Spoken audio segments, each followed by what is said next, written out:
আমার ম্যাডাম তো খালেদা জিয়া ওখানে বাই আইছে, ওখানে বাইয়ারে আমরা একটু দেখবার চাই।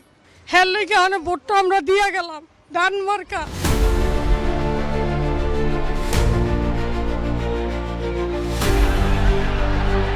The people of Bangladesh, 180 million, is waiting for Mr. Rahman. He has a policy, inshallah.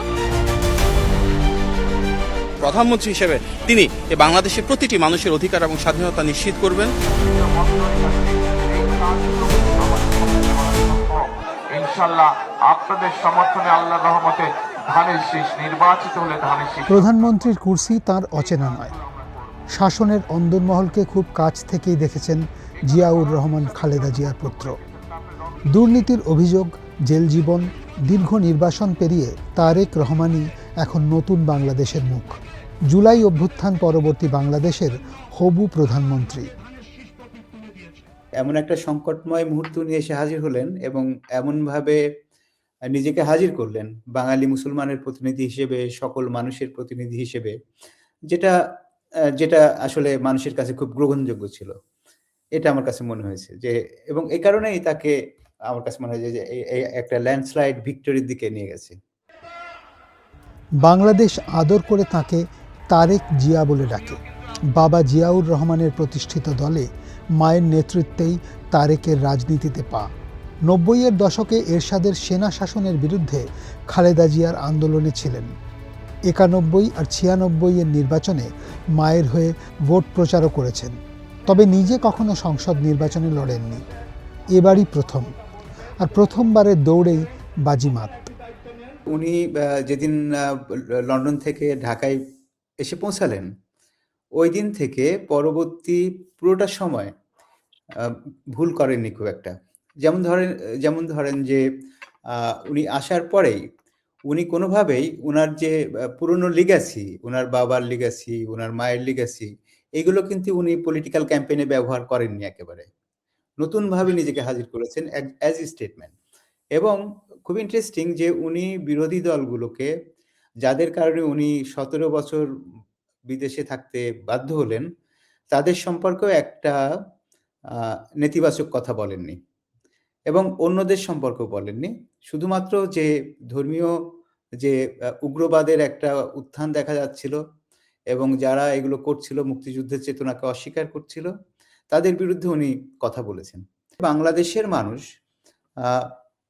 তো ধার্মিক, সেটা তো নিঃসন্দেহে, কিন্তু কথা হলো তারা তো উগ্রবাদকে কখনোই প্রশ্রয় দেয়নি এবং আশ্রয় দেয়নি।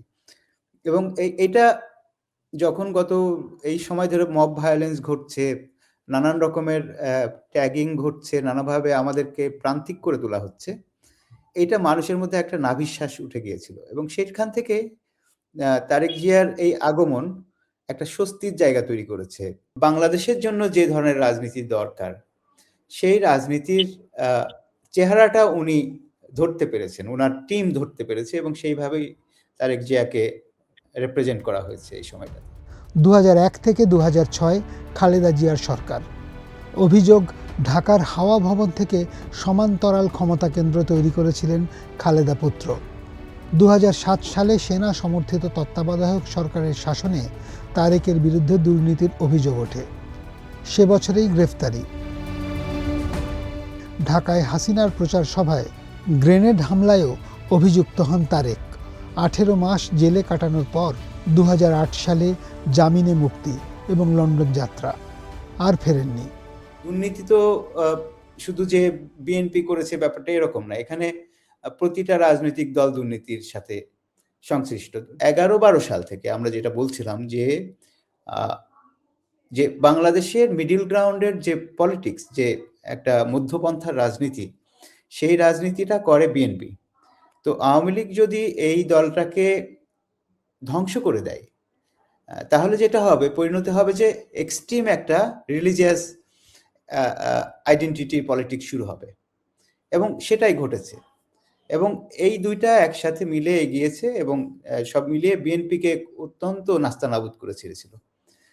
এটা থেকে তারা বেরিয়ে আসতে চেষ্টা করেছে।